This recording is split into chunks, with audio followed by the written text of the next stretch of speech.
Tigers, Bulldogs, Saints. Welcome to DC Blitz, presented by DeKalb County Insurance.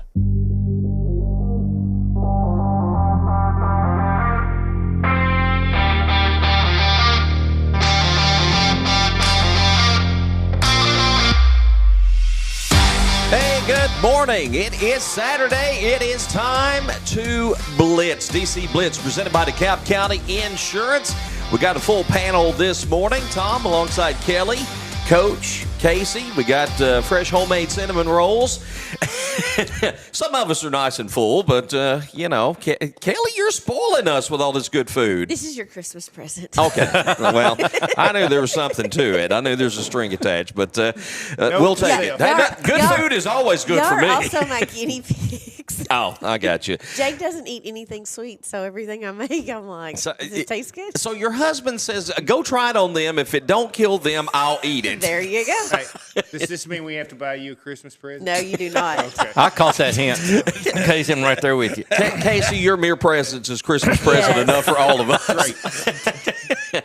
Well, y'all, we've got a busy show today. We only have one guest in the house. And that's going to be new DeKalb County High School head football coach Michael Shaw, who was named coach back on Tuesday of this week. Now, we're not going to get a lot into football right now, obviously, because we're going to spend a couple segments with Coach Shaw and talk about the decision-making process there and what he's looking forward to in terms of the program, his plans, and things like that. Just briefly, we'll touch on it, though. I think this was a hire we all were kind of expecting 1 and 2. I thought from the get-go that he was the obvious choice, a good choice, someone familiar with the program. A lot of years coaching at DeKalb County. And, Coach Vance, I'll come to you first. I feel like this was the home run hire for the DeKalb County program. I do, too. Coach Trapp took a program that was dismal. I was part of that, and You made it dismal. I certainly did my part. But he took a program that believe me, it was advertised. Yeah. And you go to a junior pro coach to fill it. Yeah. And he's taken it to a program where, it was a good job. And it had interest. It drew interest. And I think if you're continuing that line of teaching, that line of progression in your football, that's what we want, that's what we're proud of. Yeah. Then there's no other choice. Sure. But Michael Shaw. Yeah. Because he's the continuity. He's been there the longest, and you can talk about a Stephen Jennings or a Wheeler or, any of these other guys, but it doesn't matter. It's Michael Shaw, and Absolutely. he's the one that's going to continue that vision that Steve Trapp began with the Tiger Pride. He's the most familiar with it, and he's going to continue to do what was done. Yeah, and let's not also leave this out. He's going to put his stamp on the program too. I mean, you got the continuity aspect, but he's going to put his stamp on it, Kelly, and that's something as a new head coach. When you come in, you can have the continuity, especially if you've been in a system, but you also want to put your mark on the program as well. Well, no, I don't know all of his coaching history. 'Cause I don't really care about football that much. But I do know that he went through the program. He played at DeKalb County High School. I know he spent some time at Lebanon High School under Chuck Gentry, who was at Smith County for a while. Kind of knew him from Smith County.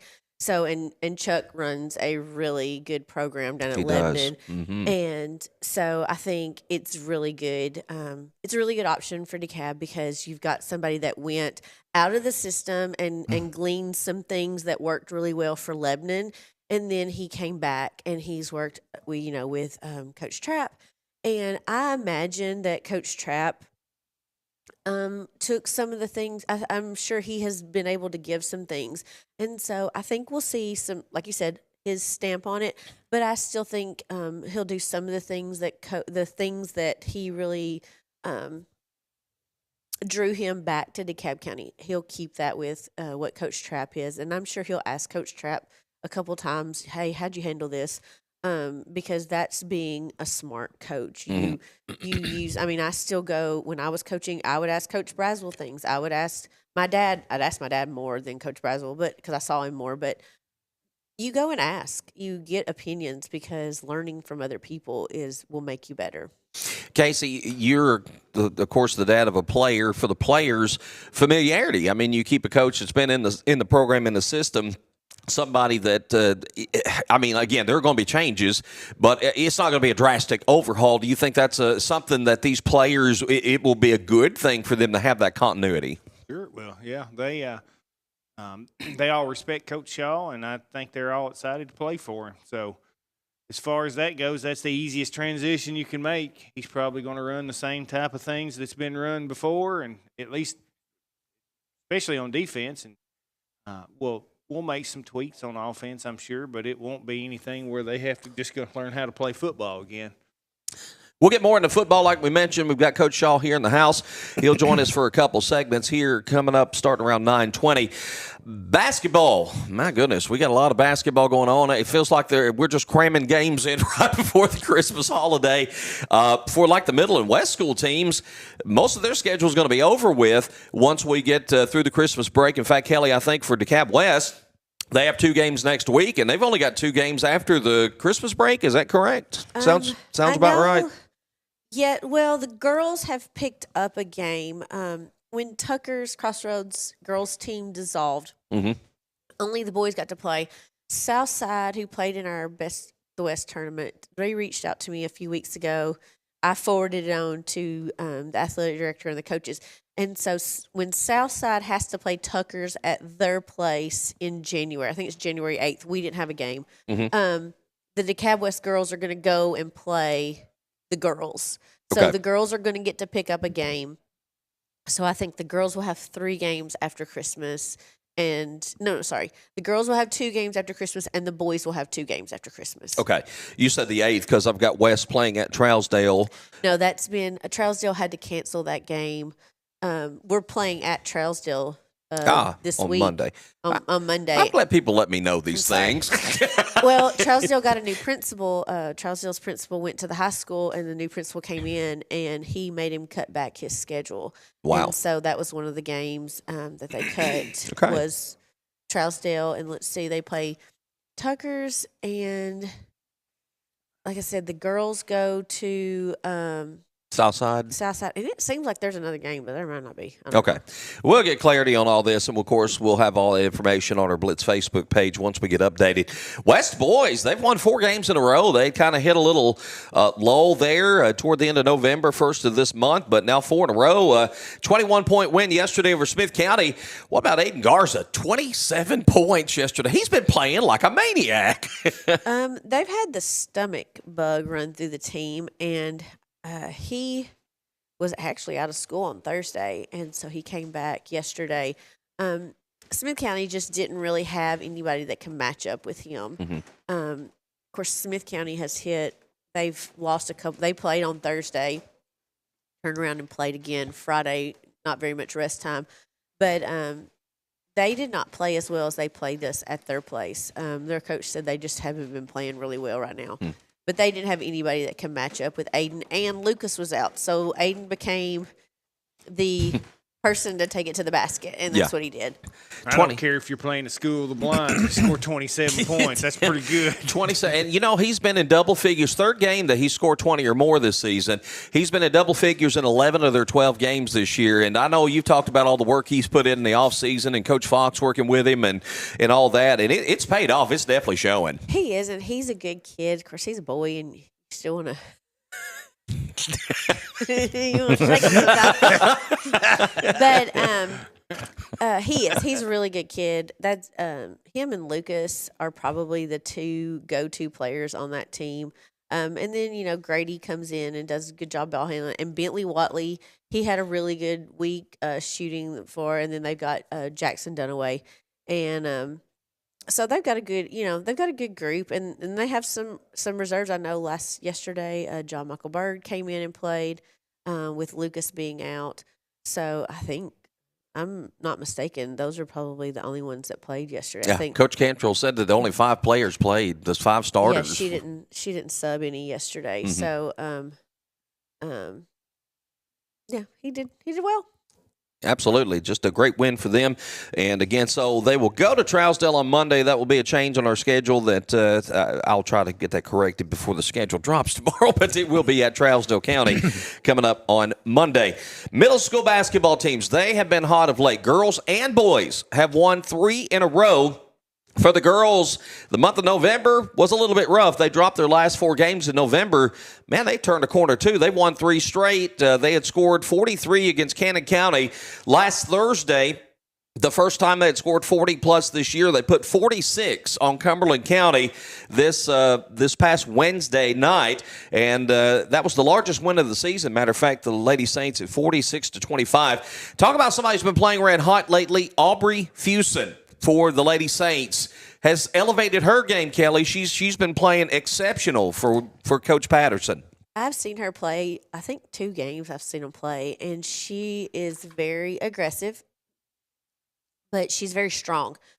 She's probably one of the stronger girls that I have seen. She's not necessarily so much taller than everybody else, but she's very strong, and that takes a lot. She's taking it to the basket, and she's doing a really good job. And there's how about that rolls over into softball. Because that's what I care about at this point.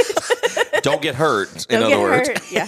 No, I don't even say it. Don't even say it. But 3 wins in a row for them. They have upped their record now to 5-7. More importantly, in conference, Lady Saints are now 4-3. They're going to have a tough week coming up. Prescott, Warren County, and Allgood all on the schedule for the week ahead. All 3 of those games, however, are at home for DeKalb Middle School. They've already seen Prescott and Warren County. They'll be playing Allgood for the first time. Boys have won 3 in a row, and very one-sided wins. 2 over Cumberland County. Beat Cumberland County by 31 this past Wednesday. They had a 30-point win over Cannon County earlier in the week as well.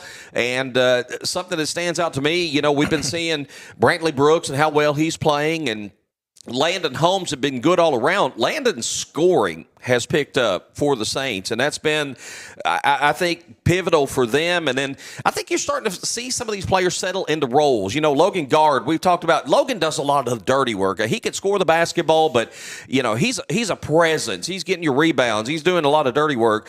Brantley is such a good all-around player.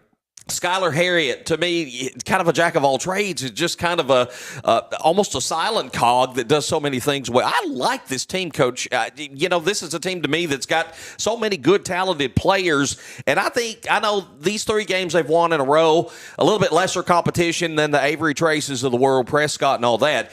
But they needed to get some confidence back, and I think they're getting close to turning the corner and getting ready for the second half run here. And you talk about Landon, you know, output, you know, jumping up. And I'm just wondering if it's taken the DeKalb Middle School boys all this time to figure him out and welcome him into the fold. Yeah. And, we're going to let you do your thing now. But as far as a coach, if you know the players understand their role, then that makes it so much easier to coach. Yeah. You know, because if somebody's tired, then I know exactly who I need to substitute in for. Mm-hmm. If it's a shooter, a scorer, then I can go to a plan B or whatever, or get a couple of minutes. But, you know, having the players understand their role and within the system, that's just tremendous.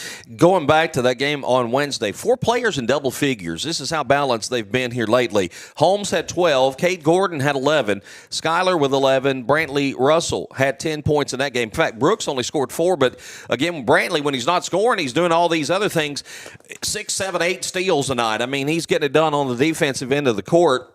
Casey, you know, we liked that middle school team last year. There was a lot of great talent on that team, and they had a great season.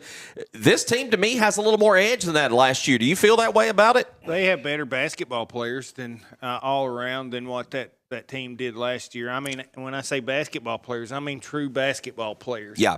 I think that 8th grade team from last year has better athletes than – or at least on par athletes with what they have here. But as far as pure basketball players, I do think that this year's 8th grade bunch, especially, and that whole middle school team has better basketball, pure basketball players than what's rolled through there in a while.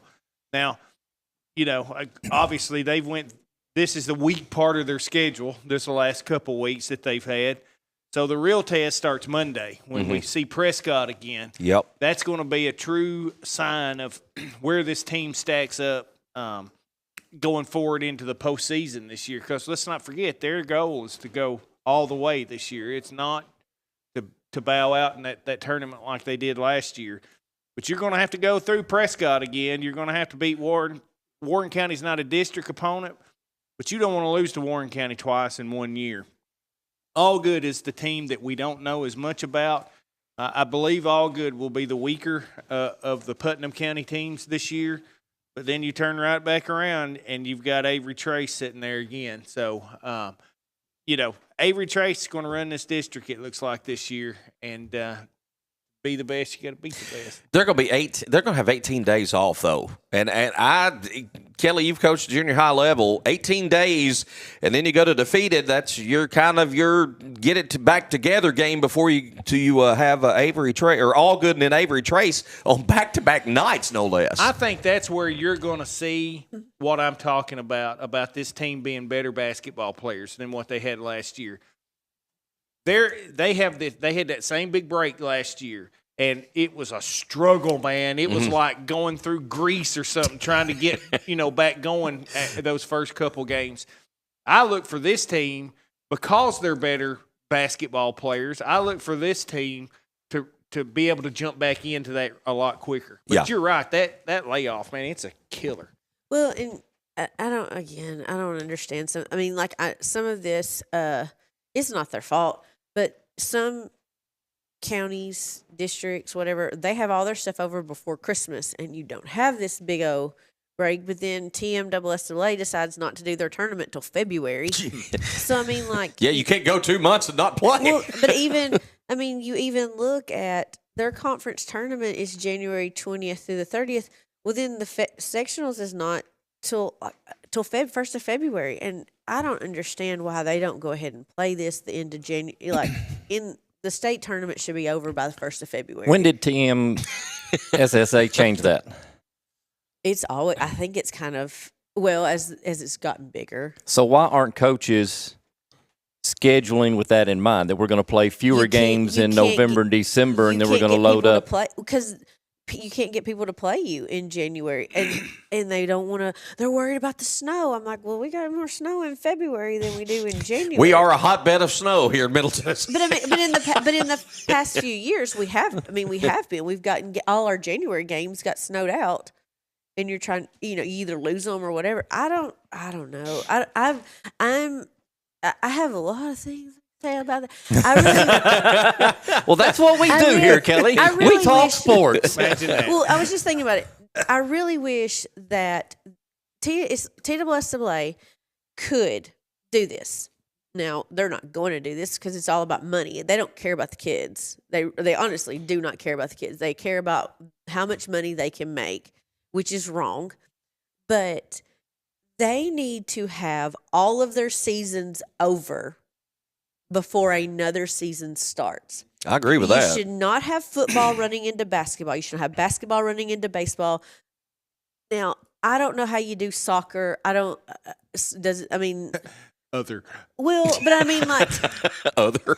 but even soccer is a new thing. But they at least put girls in the spring and boys in the fall, so that any boy that wants to play soccer, that plays or that plays football, can play soccer in the spring. But then and volleyball kind of runs into basketball. Why can't you get these seasons over by September 1st? We're going to have volleyball over if you're going to start it in August, and football should be over at the end of October if you're going to start it in August. Yeah, that gives you plenty of weeks to play, have your tournament, and by the 1st of November, you should be into basketball.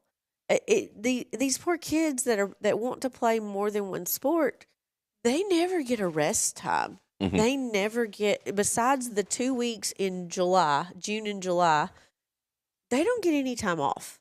They don't get a break. They don't get time to go home a couple of days after practice and before they start another season. It's usually you jump from one to the other. Was that a reason that Reed and Frazier and I forget the other kid's name decided not to play basketball? It's just too much. Yeah. Yes. Plus, I can only talk for Reed. I know Gavin, but I ain't Gavin's daddy. I know Reed's least favorite sport was basketball, so that played a lot into it. And then when he realized he was going to have to run a whole lot, I think that played a lot into it. So I can relate to Reed on that. I'm a basketball person, and it really did kill me that my son chose not to play, but I didn't push it because I said, baseball's his thing, and I said, or it's what he does. He's the best at, or he has the most opportunity at. And I was like, you're going to waste all this time in basketball that you could be in baseball. I mean, he's getting to do baseball every day in his 6th period class, and he's going to be ahead of those basketball kids. And, I was like, son, you're short. I'm sorry. You took after me, and I didn't marry anybody really tall. So, it's just not in the cards for you to play basketball. Now, he's a good basketball player, but it's, I think, but I do think the kids get tired. Like, they need a life a little bit. Because, I mean, especially freshmen, because they're struggling with classes. You know what? I want my boys, to have plenty of time to do. And this, you're going to laugh, but I'm 100% serious. Work. Oh, yeah. I want my boys to be able to work. Like, we talk about this a lot at home. It's church first, family's next, school's next, work's next, and then it's other stuff, And so when you don't have any time, when you're just constantly in sports, you have to sacrifice something, and that was just not something I was willing to sacrifice. Yeah, that's right. And those cows ain't going to take care of themselves, Reed. Cows ain't going to feed herself, I'm telling you.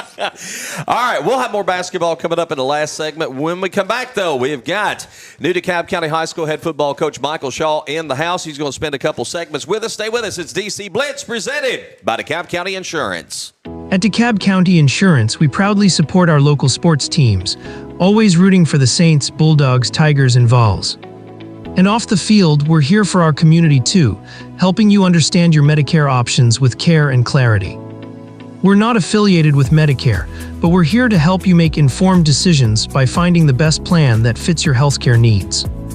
Open enrollment for 2025 runs from October 15th to December 7th. Give us a call to set up your Medicare evaluation at 615-597-0660, Monday through Friday from 8 a.m. to 5 p.m. Central Standard Time. Please note, we do not offer every plan available in your area. Any information we provide is limited to plans we do offer.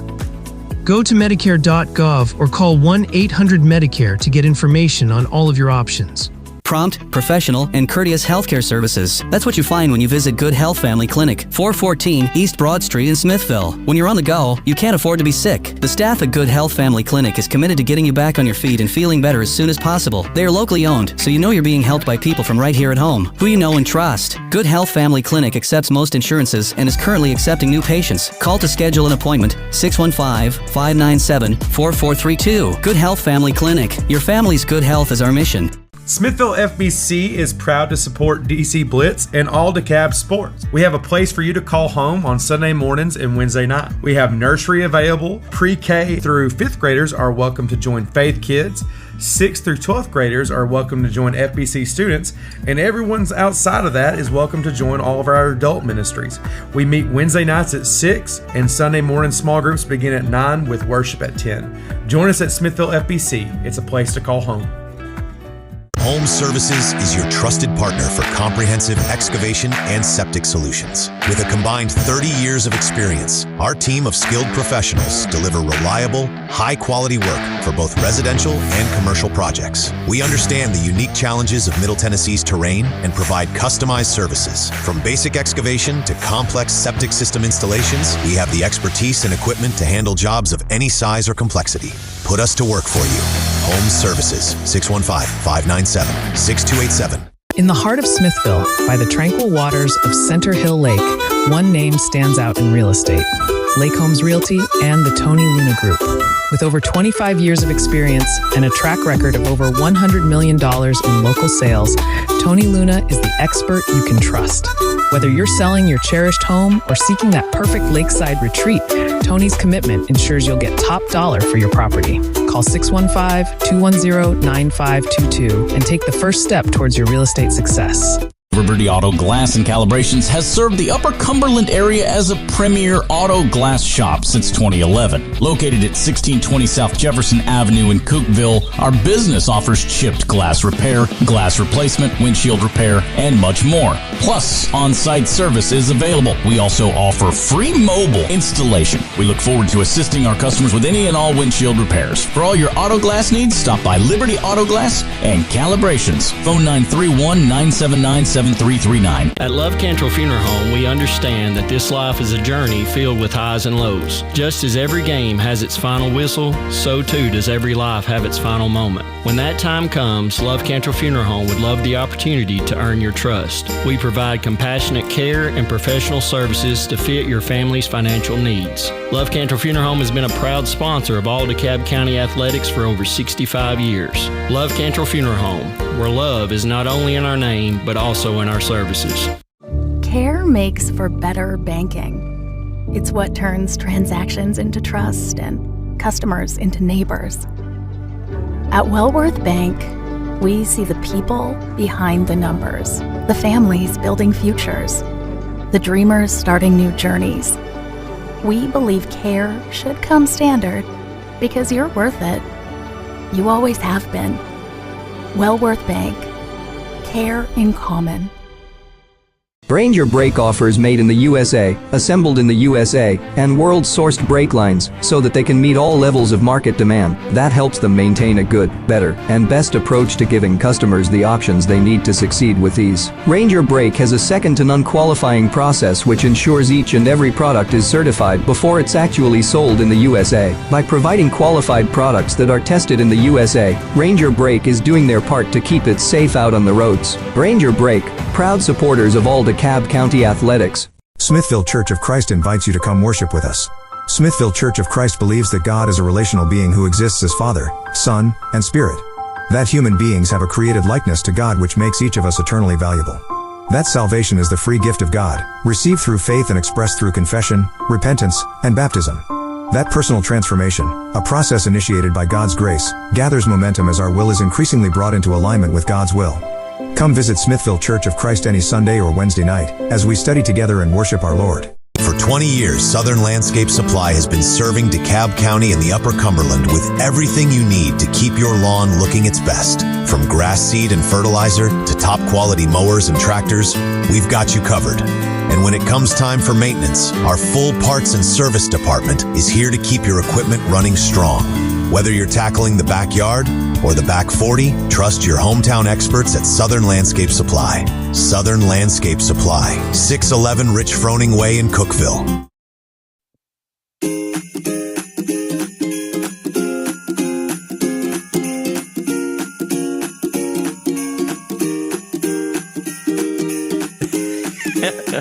Got to break out the Christmas tunage this morning. DC Blitz presented by DeKalb County Insurance. Yeah, the Facebook gods didn't like our Indian Christmas song. They flagged us last week for copyright infringement. Really? Yeah.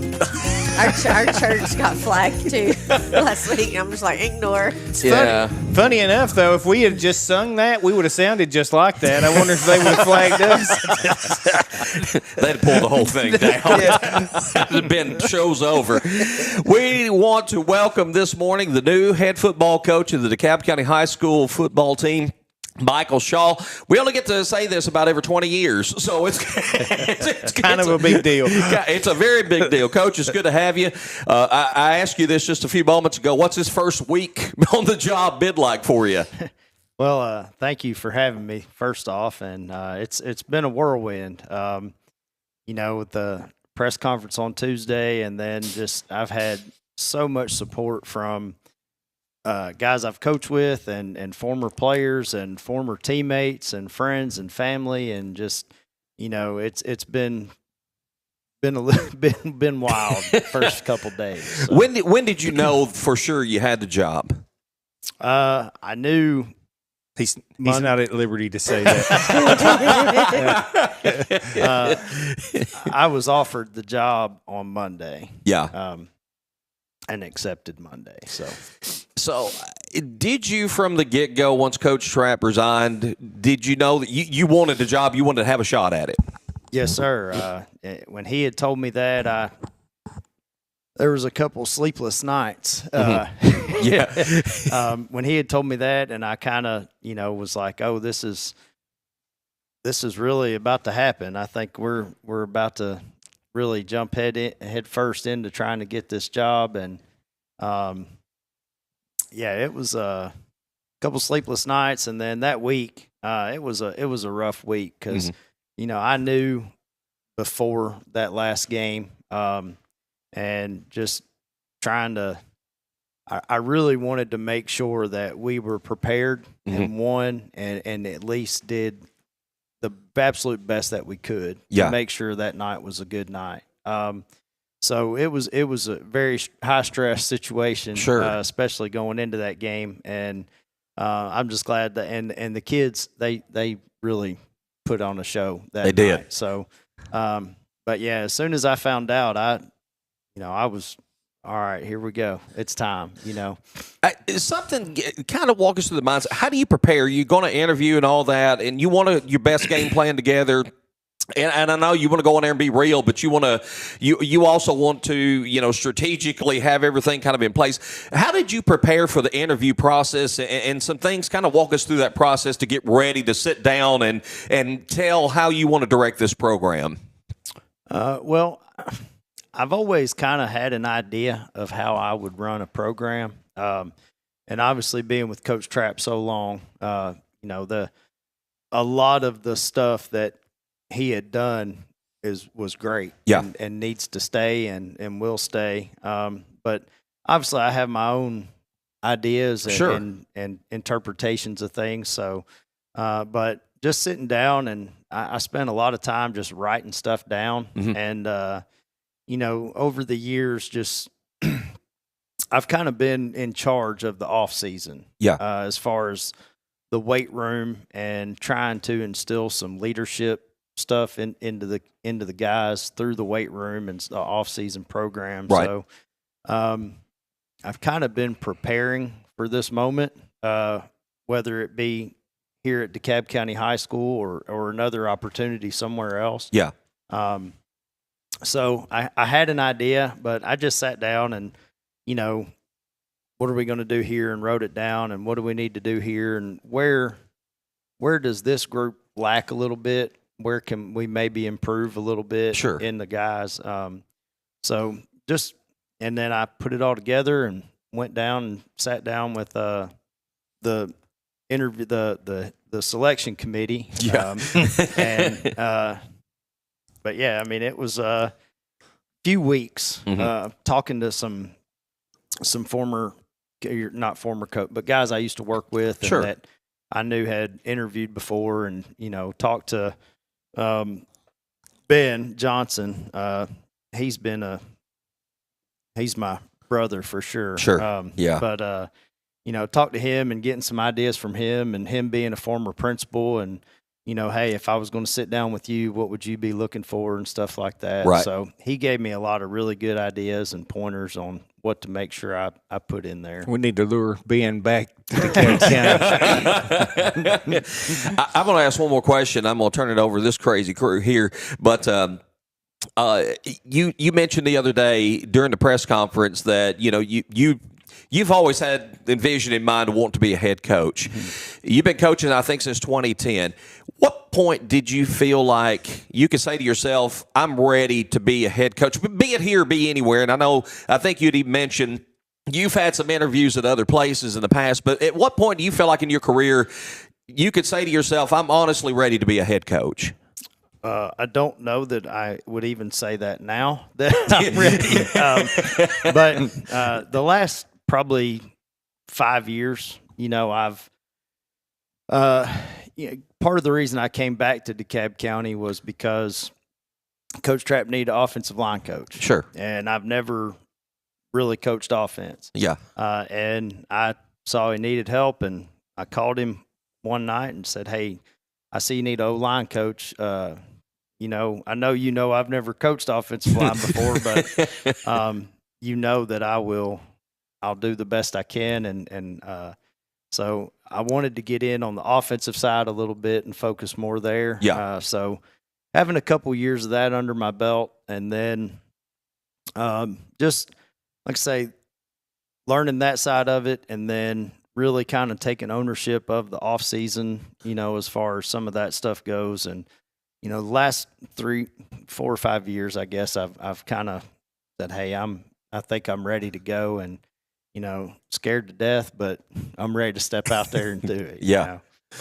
Now, you'll learn real quick, Kelly doesn't like football. I've heard her mention that a time or two. You're probably going to get questions about how the pants fit and what color cordon, combinations that you might have. be a question for my wife over there. Chelsea, we need to change the logo because the Mizzou Tiger needs to. Oh, me. No, I did have a question. So I know that at one point you were here at DeKalb, and then you left and went to Lebanon with Coach Gentry.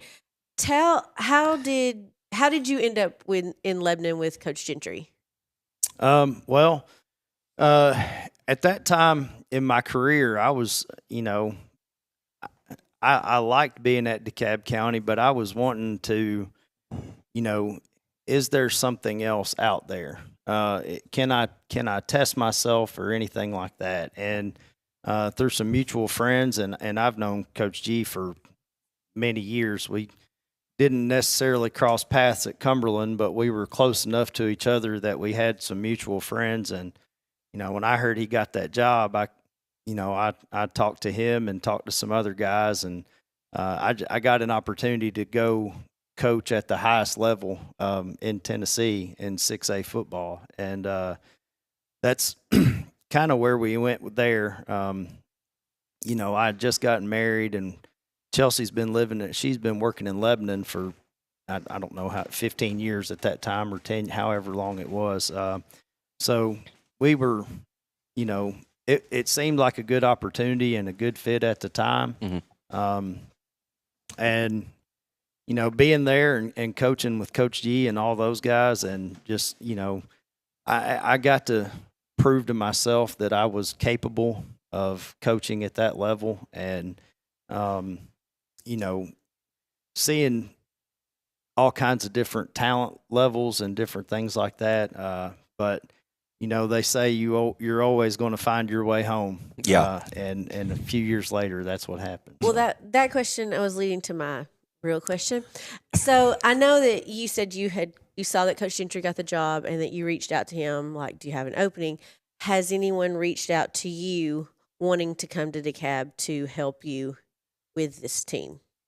Yes, I've had a few people reach out to me. I had a couple guys reach out to me like the day after Steve resigned. Wow. I said, well, hey, let's pump the brakes a little there. I don't know if I definitely don't know if I'm going to be the guy or not. But so I have had a few people reach out to me, and I've had some conversations with guys that I would love to have on staff, but they aren't in a place right now where they can leave wherever they are. Sure. And stuff like that. But there has been some interest. Is there room?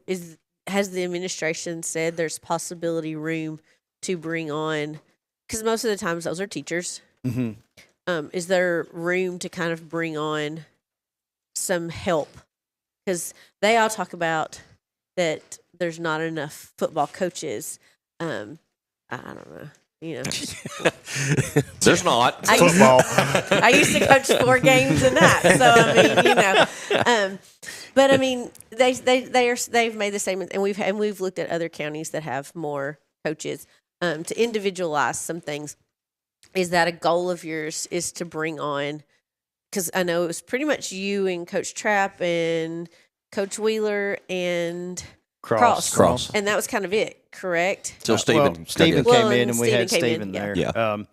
Yes, that is definitely something that I would like to do. And I don't want to speak out of turn because I don't know who. Oh, please do. How many? I don't know how many positions there will be open, but I do think there will be a position open in the building to get somebody in there, and then I've talked to some guys that,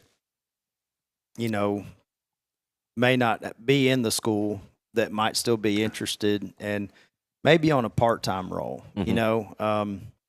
You see a lot of these teams that have 10 or 12 coaches, like they have all them, but are those guys there all week all the long? time? Probably not. No. But on Friday nights, it's still a good idea to have those guys just for sideline control, sending guys in and out of the game. Last year where we only had a few coaches, Coach Cross is coaching D-line, and we rotate our D-line quite a bit. And Steven is on the sideline trying to watch the iPad and look at the offense, and he's also trying to run guys in and out of the game. And, it just having more guys on the field be able to, hey, go in, hey, get, stuff like that. So that is definitely a goal of mine. I'd like to have, as many as I could get. And the other thing, too, just in practice, when you only have 5 coaches there and you've got 60 kids, we're 5 people coaching. I mean, there's 4 or 5 positions on the field that need eyeballs.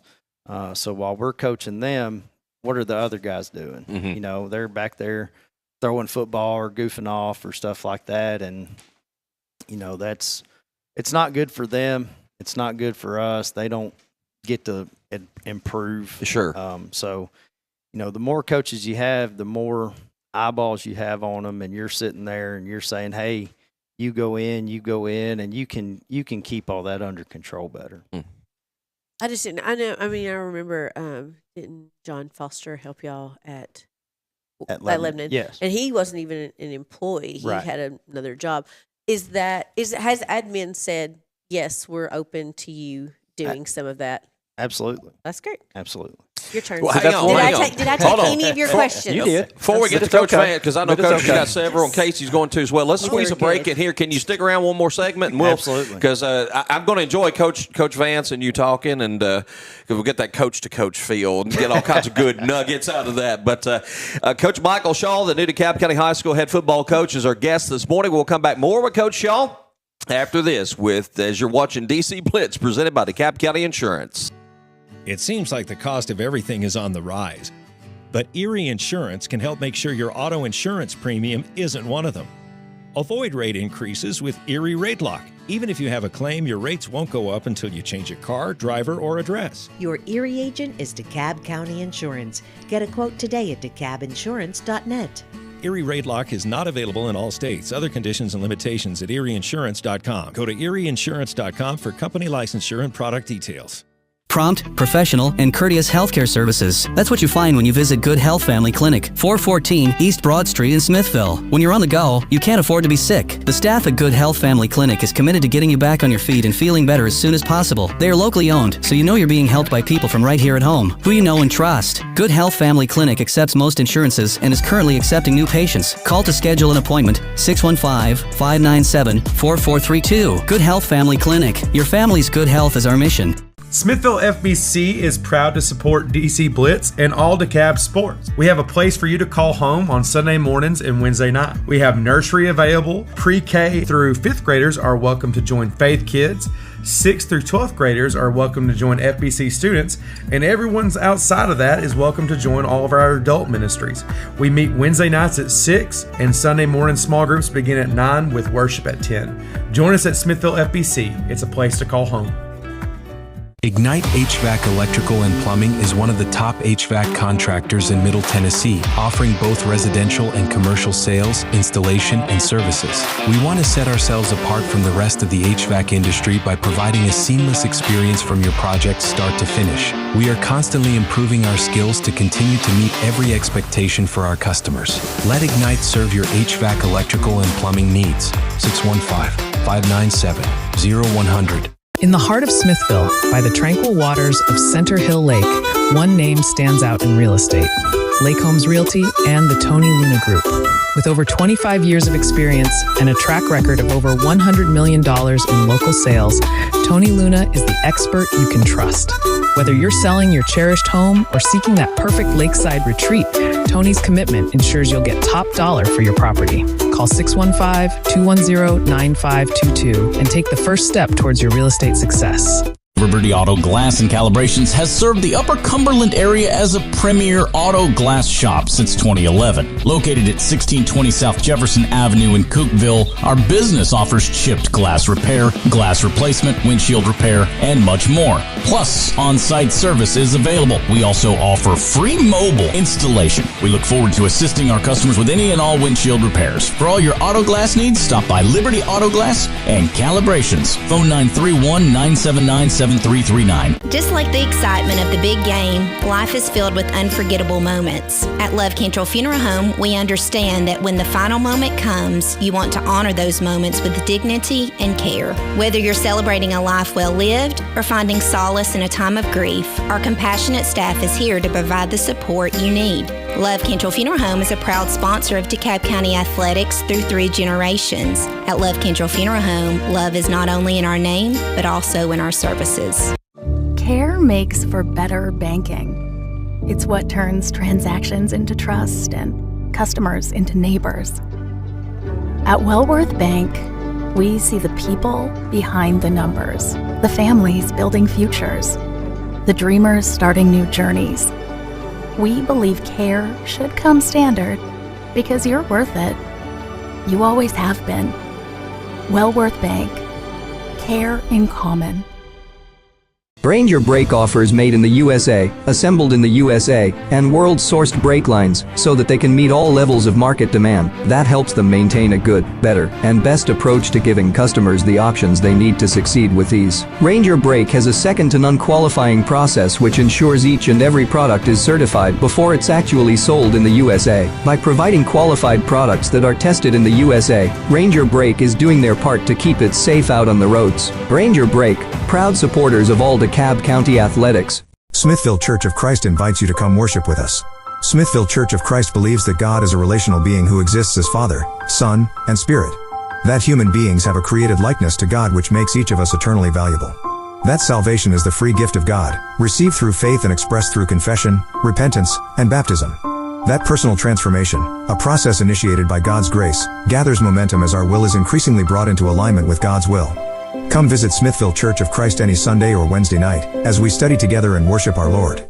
Bad Boy Mowers' legendary reputation for strength, performance, and value is now available with Bad Boy tractors. From mid-size to subcompact models powered by 22 to 35 horsepower water-cooled diesel engines, your tractor work just got real easy. On the farm, the ranch, or even around the house, Bad Boy tractors deliver power and durability all day, every day. Bad Boy tractors work with an attitude. Find your big boy tractor at Southern Landscape Supply, 611 Rich Froning Way in Cookville. Visit them online at thesouthernlandscapesupply.com.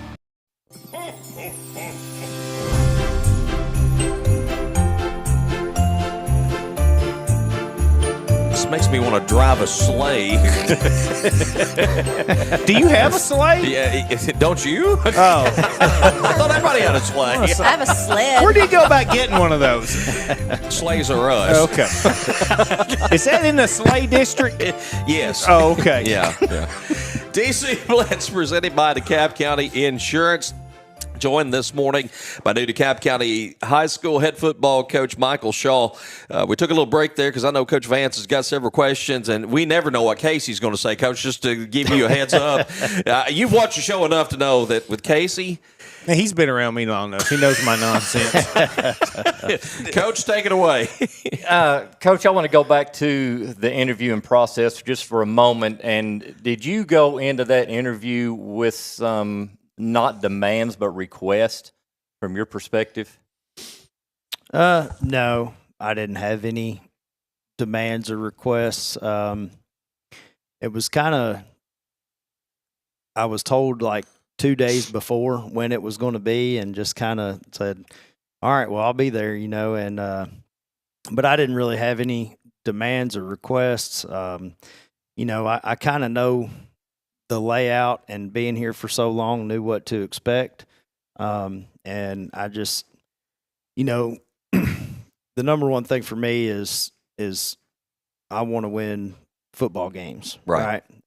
So, if the kids will buy in and do what you're asking them to do, everything else will take care of itself. Sure. And so far, they do for the most part, and they have so far. It's been a really, really fun 3 days with those guys. But no, I mean, I didn't go in there saying, I need a private jet or anything like that. We got to get Jimmy Sexton on the phone, get him an agent. We've talked about it a lot. I was just more interested in the ability or the opportunity to hire more coaches and get more coaches. And if you go in with the interview and just say I'm excited about the job, I'll take it whatever it is, then that may not be the best for you or this program. Right. But if you went in with like, hey, what can you do? Are you going to work with me to get more coaches in? And that's the only direction that I was going. As far as your duties, are you going to maintain the defensive coordinator? Are you going to relinquish that? Is it too early to talk about that in this process? It's definitely too early. I'm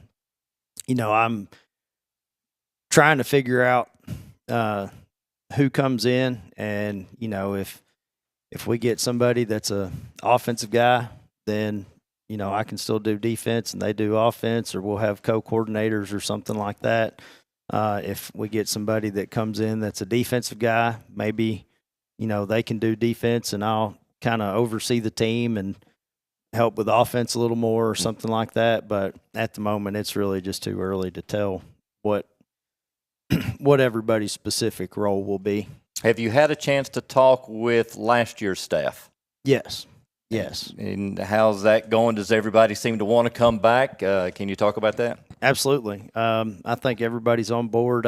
Being in the building with Coach Wheeler and Coach Cross, they're all 100% in. And then, I've talked to Steven a little bit, and Tuesday after the interview, I got back and got to my phone, and he had sent me a text message, said, hey, congratulations. Just so you know, I'm all in and ready to go and excited to work and all that stuff. So, well, he's 100% in, because I've heard him personally recruiting.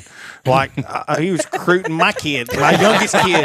He's in 5th grade, so he was recruiting mine too, and I'm like, no. I was like, you'll get. And I'm not the mom that worries about him getting hurt. I'm like, but you're too soft. I was like, he's like, I'm mean. I'm like, no, you ain't. I was like, you are nowhere as mean as your daddy and I were in school. So we would like for him to, he can be a practice player for a day or two, and then sign him up. We'll find a place for him. Hey, you never know. He might. Are you going to pick him up and bring him back home? Because I am so over driving to Smithville 5 times a day. You let him hit a couple people. He might like that. He might break out of that shell you're talking about there. You let him hit one of the 5th or 6th graders, he might. I don't know. We talked about your stamp, your ideas, some of the things that you have in mind. Can you share some of those with us? Absolutely. I said in the interview or the press conference, just really being about being tough, disciplined, and together. Just mentally tough, physically tough, spiritually tough. Believing in something bigger than yourself, having faith, and then just being the team is more important than you are, and no one is bigger than the team. And then discipline. I've said it all the time. Are you disciplined or are you motivated? If you're motivated, that's a fleeting feeling. It can go away. If you're disciplined, you're going to do it every day, no matter what. You may not like it, but you're going to do it. And then just together, I've said for the last couple years now, every Friday night before our game, the people in the stands should know how much you love each other by how hard you play the game of football. And that's, play for each other. If you're out there playing for yourself, you probably take a play off, but if I'm playing for somebody else and, Casey's my guy and I don't want to let him down, I'm going to play every play as hard as I can, because I know if I let him down, then that's going to hurt me more than hurt letting myself down. Absolutely. So that's kind of where we started, and that's my biggest thing is just trying to get them all to lock in and buy in on that. So what's the transition period been like? I mean, from Coach Trapp announcing his resignation and in the field house with the weights going on and all that, how's that process kind of gone on, and who's been delegated to kind of do what in with the players? Well, right now, there's nothing after school, so we have our 6-period class, and it's just been me and Coach Wheeler and Coach Cross, and there's really no delegation of much, just all the three of us in there together. So I've still been giving them a workout. They've been working super hard since we got all our equipment taken up the first week, and we got a little bit of a head start, unfortunately, because, of course, we didn't have any extra games. So, but we got all their stuff taken up and got them back in the weight room, and then we've all just been in there together doing our weights and stuff like that. So you've had a little time to reflect on the 25 season as the new head coach. What is the most crucial area of improvement that you're going to need to address? That's a good one. I think just honestly, it's got to be our work ethic throughout the week. That's been a problem for a little while now. Last year it was, and Coach Trapp and myself, and we've all addressed it. And it's we will show up on Friday night and we will play as hard as we possibly can and hope that we win. And I said this last year, hope is not a strategy. Hope is not a game plan. Hope is a great thing, but you can't just hope that you're going to win, because the other team probably trained all week long and they're going to take that hope away from you. Yeah. So that's the biggest thing, is just Monday through Thursday, getting them to practice with a championship effort every single day. And then if we do that, Fridays are easy. They take care of themselves. So, well, congratulations. I'm proud of you, not just the person you are, the man that you've become, the family man, but the job that you've done with these kids, what you mean to that school. And I think you are the perfect hire for this job. And if there's anything I could ever do down the road, whatever it is, to kind of help you, whatever, I'd be glad to do it. And best of luck to you. Wait a minute. Is Coach Vance No, offering? he's not. He's just way in the background. Way in the background. Like if he needs a phone number of somebody, you'll That get I it. will, yeah. I'll see if I've got it in Well, my Rolodex. we were concerned after you turned down Penn State. Now we know why. Yep. All right, Casey. Well, my number one question is, were you intimidated knowing that Coach Vance was interviewing against you for the job? Well, luckily I didn't know who all I didn't know who all was interviewing, so I was not. Don't be. My next question is, can I get off the huddle messages? Has Reed turned in his knee pads yet? That's what I want to know. So. We'll make sure that happens. Thank you. We'll make sure that happens. So let's talk about offense. It's your goal, like to say you get an offensive guy in. Are you going to let him kind of figure out what kind of offense he's wanting to run, or do you have some specific things you'd like to see DeKalb County's offense be in the future? I definitely have my own ideas of what we ought to be. I've had a few people ask me, please just do not go back to the wing tee offense. I said, well, if that's what works, then that's what we'll do. But no, I really am just a big stickler on, if you've got certain players, let's put them in the best position to succeed, and let's do things that accentuate their talents. As far as specific schemes and stuff like that, I'm definitely a run the ball first kind of guy. When I played for Coach Moore, there was only 3 things happen when you throw the ball, and 2 of them are bad.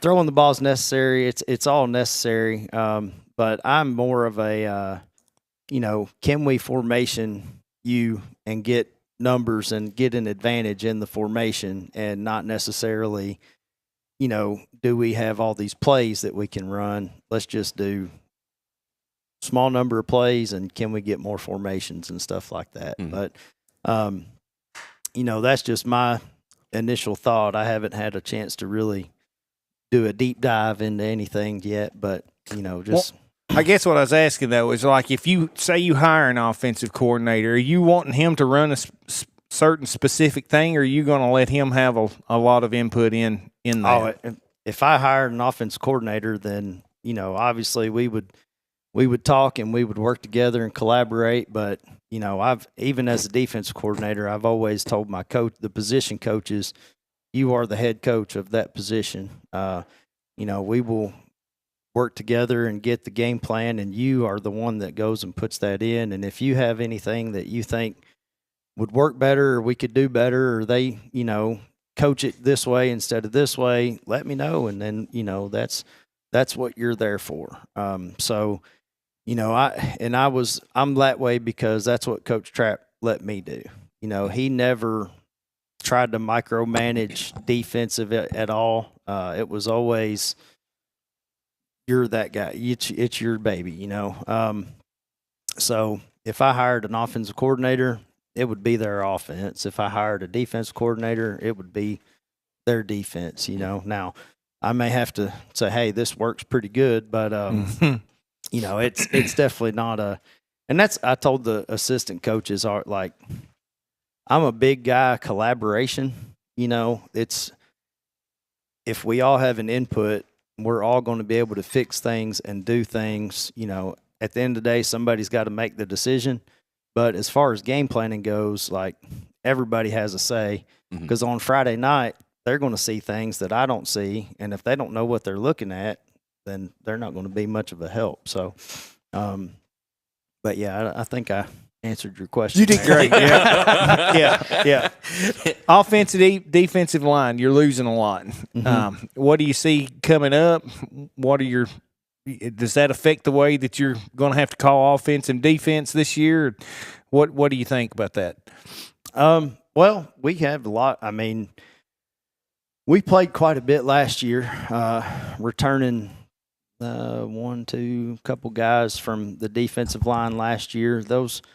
Couple of those seniors, Jarrett Hamilton, he really turned it on there towards the last half of the year, and we're going to miss a guy with his motor. Wyatt Carter's another one that really played a lot. Eli Jones, he played a lot last year, and he stepped up and made a lot of big plays. But there's a lot of young guys that may move around. We may have to not be able to run a 3-down line. We may have to go to 4-down line, or, just, like I say, it depends on what the guys, who can play and who can't play, and what we can do best.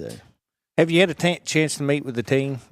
I did. I met with them Tuesday after it was announced, and, I thought I was nervous sitting up there in front of the couple of reporters and my family, but man, standing in front of those guys, I was pretty nervous. And then just, they all gave me a cheer and a clap, and it was a pretty special moment to officially be able to announce myself as their head coach. So, well, very thankful you're here. Very thankful that you were willing to take that job. Very thankful you were there to be able to take that job, to be honest with you. So really looking forward to what 26 and beyond is going to hold. Thank you.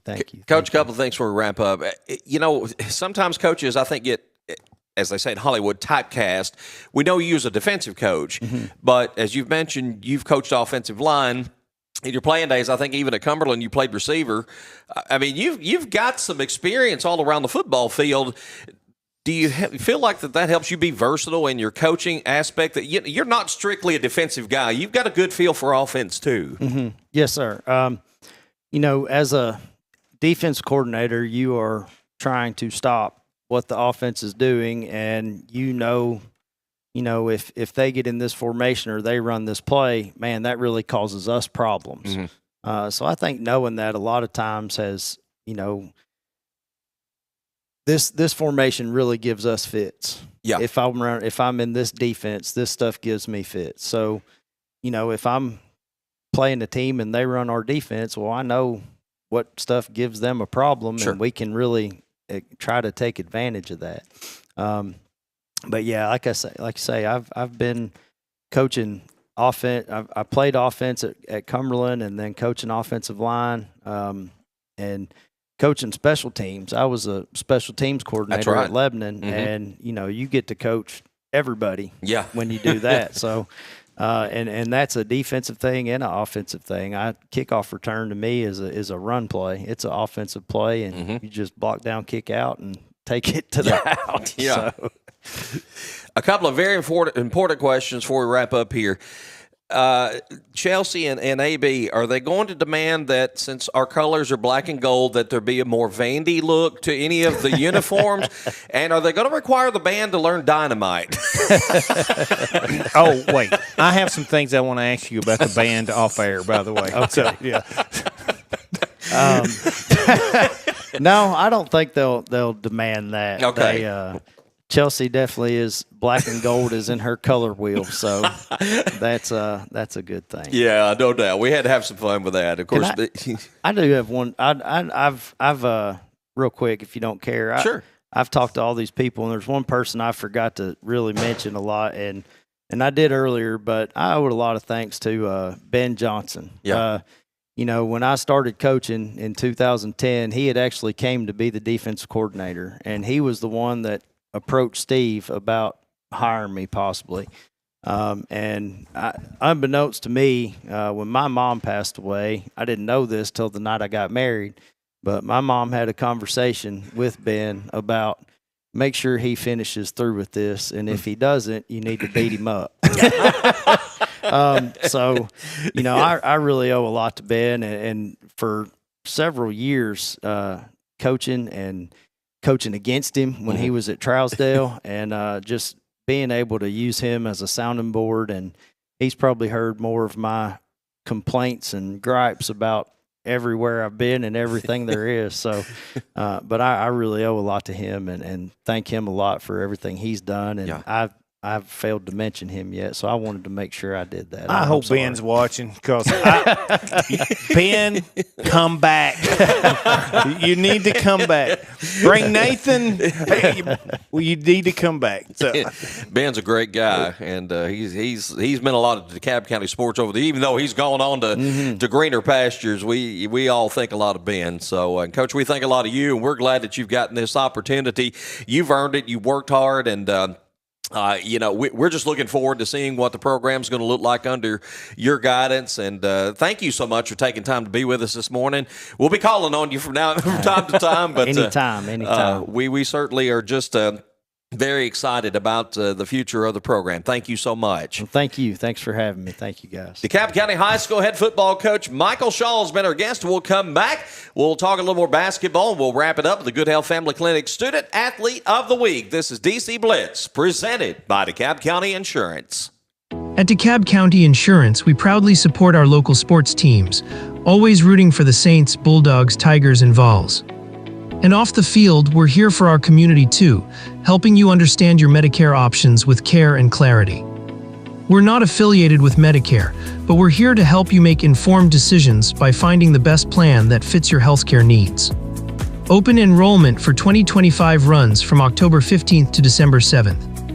Give us a call to set up your Medicare evaluation at 615-597-0660, Monday through Friday from 8 a.m. to 5 p.m. Central Standard Time. Please note, we do not offer every plan available in your area. Any information we provide is limited to plans we do offer. Go to Medicare.gov or call 1-800-MEDICARE to get information on all of your options. Prompt, professional, and courteous healthcare services. That's what you find when you visit Good Health Family Clinic, 414 East Broad Street in Smithville. When you're on the go, you can't afford to be sick. The staff at Good Health Family Clinic is committed to getting you back on your feet and feeling better as soon as possible. They are locally owned, so you know you're being helped by people from right here at home, who you know and trust. Good Health Family Clinic accepts most insurances and is currently accepting new patients. Call to schedule an appointment, 615-597-4432. Good Health Family Clinic. Your family's good health is our mission. Smithville FBC is proud to support DC Blitz and all DeKalb Sports. We have a place for you to call home on Sunday mornings and Wednesday night. We have nursery available. Pre-K through 5th graders are welcome to join Faith Kids. 6th through 12th graders are welcome to join FBC students, and everyone's outside of that is welcome to join all of our adult ministries. We meet Wednesday nights at 6, and Sunday morning small groups begin at 9 with worship at 10. Join us at Smithville FBC. It's a place to call home. Home Surveillance is your trusted partner in video surveillance equipment. Our team understands the critical importance of safeguarding your family and securing your business assets. We offer comprehensive solutions tailored to your specific needs, ensuring peace of mind through advanced technology and expert installation. As a locally owned and operated business, we take pride in our community and strive to build lasting relationships with our customers. Let Home Surveillance help you protect the things most important to you. Give us a call at 615-597-6287. In the heart of Smithville, by the tranquil waters of Center Hill Lake, one name stands out in real estate: Lake Homes Realty and the Tony Luna Group. With over 25 years of experience and a track record of over $100 million in local sales, Tony Luna is the expert you can trust. Whether you're selling your cherished home or seeking that perfect lakeside retreat, Tony's commitment ensures you'll get top dollar for your property. Call 615-210-9522 and take the first step towards your real estate success. Liberty Auto Glass and Calibrations has served the Upper Cumberland area as a premier auto glass shop since 2011. Located at 1620 South Jefferson Avenue in Cookville, our business offers chipped glass repair, glass replacement, windshield repair, and much more. Plus, on-site service is available. We also offer free mobile installation. We look forward to assisting our customers with any and all windshield repairs. For all your auto glass needs, stop by Liberty Auto Glass and Calibrations. Phone 931-979-7339. At Love Cantrell Funeral Home, we understand that this life is a journey filled with highs and lows. Just as every game has its final whistle, so too does every life have its final moment. When that time comes, Love Cantrell Funeral Home would love the opportunity to earn your trust. We provide compassionate care and professional services to fit your family's financial needs. Love Cantrell Funeral Home has been a proud sponsor of all DeKalb County athletics for over 65 years. Love Cantrell Funeral Home, where love is not only in our name, but also in our services. Care makes for better banking. It's what turns transactions into trust and customers into neighbors. At Wellworth Bank, we see the people behind the numbers, the families building futures, the dreamers starting new journeys. We believe care should come standard because you're worth it. You always have been. Wellworth Bank. Care in common. Ranger brake offers made in the USA, assembled in the USA, and world-sourced brake lines so that they can meet all levels of market demand. That helps them maintain a good, better, and best approach to giving customers the options they need to succeed with ease. Ranger Brake has a second-to-none qualifying process which ensures each and every product is certified before it's actually sold in the USA. By providing qualified products that are tested in the USA, Ranger Brake is doing their part to keep it safe out on the roads. Ranger Brake, proud supporters of all DeKalb County athletics. Smithville Church of Christ invites you to come worship with us. Smithville Church of Christ believes that God is a relational being who exists as Father, Son, and Spirit. That human beings have a created likeness to God which makes each of us eternally valuable. That salvation is the free gift of God, received through faith and expressed through confession, repentance, and baptism. That personal transformation, a process initiated by God's grace, gathers momentum as our will is increasingly brought into alignment with God's will.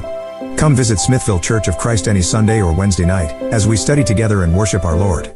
For 20 years, Southern Landscape Supply has been your hometown lawn care source in DeKalb County and the Upper Cumberland. From mowers and tractors to seed, fertilizer, parts, and service, we've got all your lawn care needs covered. Plus, we have the top name brands available, from Bad Boy to Hustler, Shindaiwa, Red Max, and more. When it comes to your lawn, don't play around with the rest when you can have the best. Southern Landscape Supply, your neighbor in lawn care. 611 Rich Froning Way in Cookville.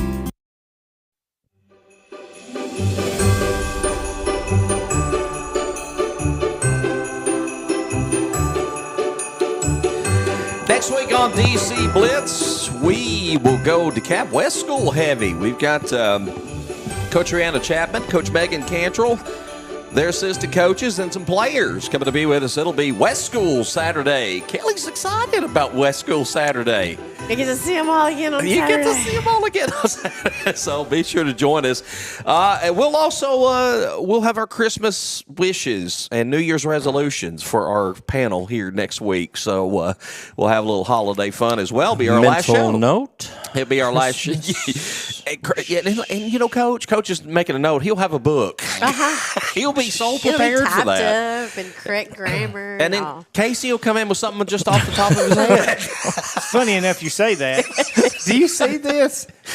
Green meteors tonight? Yes. Starts the 13th. I forget when it runs through. Okay. But it's supposed to be like one of the most prolific meteor showers, just prominent, just starts tonight. Wow. Is this supposed to be easy to see? And you know what else comes in tonight?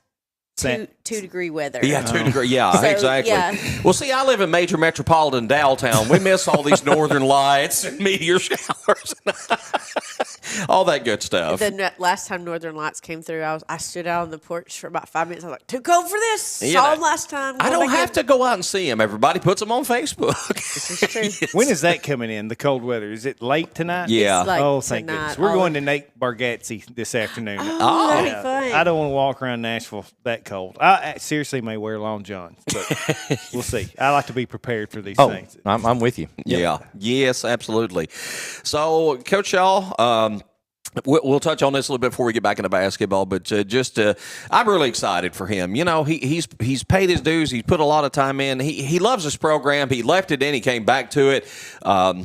Played here, before he coached here. And did you coach him during any of your time? I want to think that he was like a freshman. Okay, because my last year. I think he graduated in 2000. So, however that math lines up, I'm not sure. Were you not the football coach when I was in '99? No. Who was? Farler? Yeah, Farley. Farley. Yeah, Farley. Yeah, Farley was. Oh, yeah, I remember that. Yeah. I got to bring that picture of I got to dig it back up where you were a manager when. Yeah. So Coach Foster was like, y'all looked a lot different, by the way. Coach Foster was like, that's going to take a lot of time away from basketball, so I don't really think you need to do that. And I was like, oh, okay. Yeah, I got to dig that picture up again. Find that. Kate Pack talks me into a lot of stuff sometimes. Still. Yeah, no, I don't see her as much. Well, next week we're bringing Kate Pack on. Yeah. I need to let her talk me into getting back into CrossFit, but yeah, you sound real excited about that. Yeah. We touched on these, and I know it's so early in the process, but what excited me hearing about the people that's reaching out to him, and the one good thing with Coach Shaw, having played at Cumberland, having coached at Lebanon, he's got quite a network. And you, Chris, you've been you had several stops even before you came to DeKalb. Having a network of coaches, not just options that may can come in and help you, but just people you can call and talk to, like he mentioned with Ben Johnson. It's huge. When I left MTSU, Ed Bunio, he was like, "I'm here whenever you need me." Mm-hmm. And at that time, when I went to Mount Juliet, it was they were running the wide tackle 6, and that's exactly what Middle ran, and that's probably why I was hired. Yeah. And just to have that person, or in the case, people, that you can call and that runs the same thing, or if not offensively, then defensively, or just whether it's other head coaches, that tight circle, how are you dealing with discipline? How are you handling this situation that pops up? What about, scheduling? Do I need to schedule this team? Whatever. Little sounding boards. 2 heads are better than one. Yeah. If you've got 10 or 15 heads that you can feed off of, then that just helps you. Yep, no doubt about it. In fact, I had seen some coaches, even like on our thread on Facebook, congratulating Coach Shaw. Coach Rankin was among those as well. I think, he'd make a good assistant coach here at DeKalb. Might find a spot, get back coach or something. But no, in all seriousness, I think Coach Shaw's going to do a great job. He's been preparing for this. You can tell he's very excited about the opportunity to get in there. And I think, and again, we love Coach Trapp. But Coach Trapp's done an amazing job. 20 years, you know, he obviously felt like his time was over with, and now Coach Shaw gets his opportunity. He's going to come in here fresh, excited, and I'm just really anxious to see what they put out on the field next year. Aren't you, Kelly? Yeah. What is a get back coach? Like, what in the world? Like, and what is a Y? Can y'all just like call it something like, we're going to run this? Yeah, that's Y6 something, Charlie, Omaha. Echo. I know Omaha. That is Peyton Manning's word. Yep. Yeah. Yeah. Y'all make it too complicated. It's like y'all want to speak a secret language to keep the rest of us out. That's pretty much it. Yeah. Yeah. I think husbands just came up with this so they could keep their wives from knowing what's going on. Yeah. So if you put in a rotation offense, and you're just going to motion offense. Okay. Excuse me. Let me back up. My ignorance. Okay, I'm ignorant of a lot of things. But your motion offense, is it the same motion every single time, or do you have variations off of it? Thank you very much. I have never coached a group of kids that could run a motion offense the right way one time, let alone throw something else into it. But that's what the thing is. We're going to have this blocking scheme against this defense. Now, if this 7 technique is now a 5 technique, yeah, you know, it depends. I mean, offensively, I have to know what defense, and if they're lined up defensively a little bit different, then I have to change my blocking scheme, and that's where all these other things come in. Isn't it just tackle the person with the ball? It didn't wish it'd be that easy. That is the blocking bottom line, but and tackling. Those the two basics. Hey, Kelly, equate it to algebra. Okay, you got to fill in all the X and Y's. There's a pattern to algebra. There's no pattern to football for me. You got to fill in all the X and Y's before you can get to the, to 15. Or in football's case, 6. X equals a win. Yes, exactly. So I never found that pattern in algebra, by the way. Yeah, I didn't either. Don't feel bad. Shifting back to basketball, we didn't get to talk about the high school during our opening segment. Been a rough go here lately for the Tigers and Lady Tigers. They've lost their last 4. Each team's have lost 4 in a row. And been kind of a brutal week. Lady Tigers against White County on Tuesday night. I tell you, White County struggled to shoot the basketball and scored 70 points. They kind of broke through in the 4th, but offensive rebounding, White County kept getting chance after chance after chance after chance, and then finally, like I said, offensively they broke through. Lady Tigers battled back to within 9 against Warren County last night.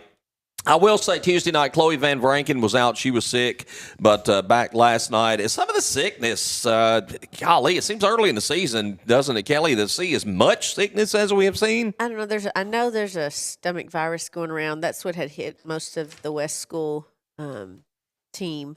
But then we've had a couple on the West School team that's had the flu. Yeah. So I remember I told them, I said, last year at this time, I'm not a Germ-X person. I just never been like, oh, everybody should use Germ-X. Mm-hmm. But last year at this time of the year, I was literally walking around with a bottle of Germ-X, and every time my boys did something, my boys basketball players, just the boys basketball players, I was like, Germ-X, Germ-X, Germ-X. And I made them sit there during the pepper rally, and they had their hands like this, and every time they would play a game, they'd come back over, and I'm like, Germ-X. And I was like, I've got to have y'all healthy, because we've got 3 more games, and it was very important that all of you are at the game. Well, sickness plays a part of it. I mean, of course, you can't make excuses. This next man up, no matter what. You've always got to be ready, but tough night for the boys last night. Of course, the Warren County Pioneers, coached by Danny Fish, a DeKalb County alum, whose son Devin, a senior there, scored his 1,000th point. Congratulations to him early in the game. And Coach, you said you were listening to some of it. I didn't get it till the final score, but Warren County just seemed like they were tremendously talented and just really ran away with this one early. I didn't get to listen to a lot anyway, and what it was like midway 4th quarter, and I was hearing Parker and Cripps, and I knew one of 2 things: either DeKalb was winning really big, or they were losing really big, and right. it turned out to be the latter. It's it's a team that, you go back and I look at John Hendricks, and I'm just not sure why his production has dropped off. If they're taking the 3 ball away from him and he's not able to penetrate and attack the hole or not. But I would think the most experienced player on your team needs to, get the touches or the looks or takes the shots. And like I said, I'm not at practice. I don't know what goes on there, but kind of piggybacking off that, I did get a chance to see Central Magnet Tuesday, and that's in that district. And they played Canyon County to a 10-point game. I saw the final. And they played pretty well in that one. And, so I think the Tigers have some work to do, but I think the pieces are there. It's just finding the right combination or pushing the right buttons. I don't know. This boys team is still I hate to say it, they're very young and inexperienced. Besides John, none of the rest of them have played. Logan. Well, but Logan really just got to play last year as a junior. Yep. I mean, you have to look at, we had I can't think of his name. I know Close. Connor Close. I mean, he played as a freshman, but he played all 4 years. There wasn't a lot of subbing in for him. And then you had Parker, JP, and not a lot of subbing in for him. So, I mean, you had these players that had kind of stepped in as freshmen and played all the way to their senior year, which was awesome. But it was kind of almost like it almost handicapped you for this year, because now you're pretty much playing with 4 brand new players. And then, the subs are they're freshmen and sophomore. They're not physically, they have not physically matured yet when you're playing against someone like Devin, who's a senior, and you even think about Devin should have been at DeKalb County. He went with his dad. I mean, and there's no fault of Devin. I think Devin, made a good decision playing for his dad and all that. I'm not saying that at all. But, I mean, you look at some players that should be here. If you put Devin and John in there, that whole team changes. Yeah. And I think that we still have to look at the boys' team is very young, because you're playing a lot of sophomores. They're really freshmen. I mean, they're really freshmen. They're freshmen. They didn't get a ton of time last year. I mean, Elliott and Porter would be the exception, because they did play some off the bench last year. They got game experience, whereas a lot of those others didn't. However, yeah, but what kind of game experience? I mean, did they get in there? They weren't necessarily in there at the beginning of the game. They were in there when the game was over to get them some experience. Totally, but I mean, a lot of them is. It's gonna be run. I don't know. I know Watertown's a little bit down. I don't know what Macon County has, but their whole schedule, I mean, it's just tough. Well, and again, we talked to Coach Agee about this out of district schedule. For one thing, you're playing border rivals, which makes sense, Gate, and you love to have those rivalries. We're playing a lot of teams that may be a little up while we're a little down, and that's the case. It ebbs and flows there. I think you just got to throw out this first half of the season. Well, you just want to be ready when district comes around. You really want to be your best. And they've got till January 23rd. They got another 6 weeks before district even starts to kind of get wrinkles ironed out. They're going to play in 2 holiday tournaments, one before Christmas, one after Christmas. You see teams that you don't normally see a lot. You work on things. You get kids in that, maybe don't play a whole lot or won't play a whole lot in district games. Get them some opportunities. So, again, there are a lot of games between now and the start of district, and a lot's going to change for both of these teams before they get to that point. I don't want to disparage any team, but I think the real fact this year is that what we're used to is flopped this year. We were used to an easier out of district schedule and a super tough district schedule. Right. And I don't know that that's not going to flop this year. I mean, you take Cannon County, Warren County, Smith County, those 3 teams, they may be in Murfreesboro at the end of the season. I mean, that is a tough. White County, I mean, White County's no slouch. Yeah. I mean, that is a very tough non-district schedule that you have there.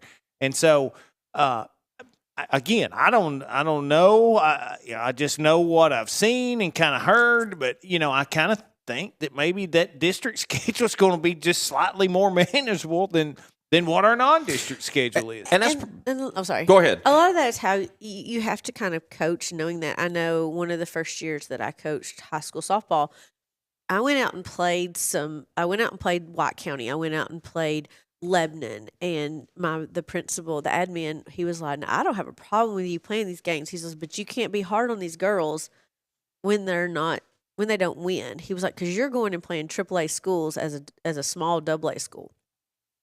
And that was very good information to get, like my expectations. Because when we were at DeKalb, Coach Bond, we went out and played these teams and it was no problem. But it was different. And I think that's kind of how Coach Agee and Coach Randolph need to kind of handle that, is we're playing these tough teams to get us ready for district. Yep. And then we should be able to dominate in district. So as long as they're finding some good things that is happening in some of these losses. I know every loss there's not good, but if you can find some high points to build upon, I think, like Casey says, they can turn this whole season around. I mean, it's really all it matters is from February 3rd to the 17th is, that's when you got to start playing your good ball because you're getting ready for district tournaments. So this upcoming week, Livingston Academy, former district opponent, comes to town on Tuesday. We were kind of discussing this early on. Of course, the girls are playing, and from what I've seen of the girls' scores, they look down a little bit this year. Of course, Livingston's one of those teams that they'll be playing good at the right time. So always excellent coaching there. But the boys' situation there, we've not touched that on this show because we don't have a lot of inside information about what's going on there. But obviously, there's been a situation most people probably know if you follow high school basketball in this area. Some kind of scandal. Some players have been banned from the program. The head coach is no longer there as the head coach anyway. And they're playing a lot of young players. Their official roster has one junior, and everybody else is freshmen and sophomores. They did play Watertown Tuesday. Kelly, you said you thought maybe it was a JV game. At least it was listed on Coach T, regardless of what it was. No, but it was when they played Jackson County, and that would have been last night. It was the first time they played. They must have played Jackson County already earlier in the season. Could have been. And this was just from one of the teachers that works there. Yeah. She just said, she goes, I think it was a JV team. She's like, I don't even think it was and that tells me if they're only playing freshmen and sophomores, that probably does look like a JV team playing a high school team. I do know. I mean, all I know is what the television said, the charges were dropped, but I do know that players involved were dismissed from the sports program, and the coach was dismissed as being the head coach. I don't think he lost his teaching job, but sad situation because it was boys making a dumb decision, and it's it's costing more than just them. It's costing their teammates now. So yeah, absolutely. So man, how many times have you said, "Boy, I'm glad they didn't have cameras on phones when I was young." But yeah, all that stuff now you can't. You just stuff that we witnessed. I'm sure all of us growing up, going through school, high school, you can't do it anymore. And so when it happens, and just like with Livingston, a big scandal, and it's going to take a toll on that boys basketball program. A lot of young players, and you just hope. My biggest hope is the right thing was done across the board. Yeah. And I don't know. I'm like you all, and probably a lot of you folks out there, just reading what we're fed. We don't know all the inside details, but I just hope the right thing was done. To justify everything there. Everybody knows our hatred for Livingston in general, but those are kids, and a lot of them, I am concerned, have been unduly punished for things that they weren't involved with. And so, and again, hey, if we send everybody to prison for messing up one time, it'd be a pretty crowded place. So yep. So Livingston comes to town on Tuesday. Their new boys coach, by the way, is Nate Kennard, who spent about 15 minutes as our girls coach back. Let's see, how long ago was that? It's been about 20 years. So it's been a minute. Yeah, he's been a long-time boys assistant at Livingston. I think he was from that area and ended up going back up there. Was named head coach here again for the girls, and I think he got an offer to go back to Overton County is why he had taken that job. So end of next week, DeKalb County will play in the Clay County Classic. And then we'll have a few days off for Christmas before taking part in the THW Christmas tournament over in Watertown. So going to be a lot of break, kind of a break, though. They going to need to get a charter for that, or like? What, to go to Watertown? Yeah. I mean, are I you know offering like one? Or? it's going to Florida, I think. I was wondering. The DTC has a shuttle. So see, we you make leased. fun about having to drive to Watertown, and I got to drive to Smithville all the time. Yeah. That's why I'm in major metropolitan Daltown. I'm right in the middle of all the big cities. Yeah. You know? All right, let's wrap things up with the announcement of this week's Good Health Family Clinic Student Athlete of the Week. We had 4 nominees this week. First is Shania Bates of the DeKalb West School Lady Bulldogs. Shania, a 6th grader on the Lady Bulldog varsity team, came off the bench, sparked her team with 8 points, 8 rebounds, a block shot, and an assist in last Monday's game against Union Heights. Landon Holmes of the DMS Saints basketball team. Landon loaded up the stat sheet during the Saints' 2 games last week against Cumberland County. Landon had 17 points on 6 of 8 shooting, grabbed 6 boards, had 3 assists and 2 steals. And then last Thursday, in a 30-point win over Cannon County, Landon came back with 16 points, 3 rebounds, 2 assists, and 2 steals. Then we've got Chloe Van Vranken of the Lady Tiger basketball program. In 2 games last week, I can't talk, Chloe stepped up with 11 and 16 points against Smith and Cannon County, respectively. The senior scored 8 points in the 4th period in Woodbury last Friday night as the Lady Tigers almost came all the way back from a double-digit deficit to pull off the upset. Came up just short in that game. And then we've got Bentley Wadley of the West School Bulldog basketball team. Bentley had a monster game, 17 points, 10 rebounds, and 2 steals as the Bulldogs beat Tucker's Crossroads last Thursday, 44-15. First double-double of the season for Bentley, and was the 4th time he had recorded double-digit rebounds this season in a game. As we often do as our panel, we ended up splitting our votes this week. That. So it came down to the popular vote to decide the winner this week, which happens to be Bentley Watley of the West School boys basketball team. Again, that's a 17-point, 10-rebound game. Just heard that Bentley it was his night. I think those were your words. Yes. It was his night. Those were Pat's words. Yeah. I didn't actually go to that game because it was only a boys' game. Yeah. But my mom said that she said everything that he shot went in. Yeah. So he was having a good night. Always tough. All the nominees we get each week, they're very deserving, and we could give awards to all, but we do it to name one. The one that stands out each week, and this week that happens to be Bentley Watley. So congratulations to Bentley. This week's Good Health Family Clinic Student Athlete of the Week. Let's close up the shop. Casey, got any last thoughts before we head out the door? No. Wow. Check his polls. This is a big one. You got it all out during the show, right? That's it. Okay. All right, Coach. Parents, you have one more week without your little babies in the house. Take care of your Christmas shopping. Get them wrapped. Get them hidden. Because Friday, they're coming home at noon, 10 o'clock. Whether they're you going to be want 'em to home. or not. Oh, yeah, they're on their way. He sounds way too excited about that. She's right there with me. I concur. And you know what? I may even give them candy to come home with on Friday, just so you get the full effect of a full week. Hey, like us teachers. Luke come home and I locked him out last night. On purpose? He had to ring the doorbell to get back in. I was dead asleep. Oh, man. Oh, my last thought today, let's get behind our new high school football coach. Coach Shaw, like I said, he's been around a long time, and I'm excited for him. I really am just so glad he's getting this opportunity. But as a community, we need to rally behind Coach Shaw, and I know the team. It sounds like they've already rallied around him, and that's great to hear. The coaches that are on staff, sounds like they're coming back, but we want to give him all of our support as a community. And that first Friday night when he goes out there, he thinks he was nervous standing in front of that team. Chris, you can probably speak to this. You've been a head coach for the first time. That first game when you go out on those sidelines and that crowd's out there, that's got to be a little intimidating. It's like leaving the house for vacation and I've forgotten something. There's just so much that's on his shoulders to make sure that everything's right, that the sprinklers aren't going to come on, that the lights aren't going to go off. Right. And, every minor detail is going to be double checked. Absolutely. Let's all go buy all the toilet paper from Dollar Store. We'll show him our love tonight.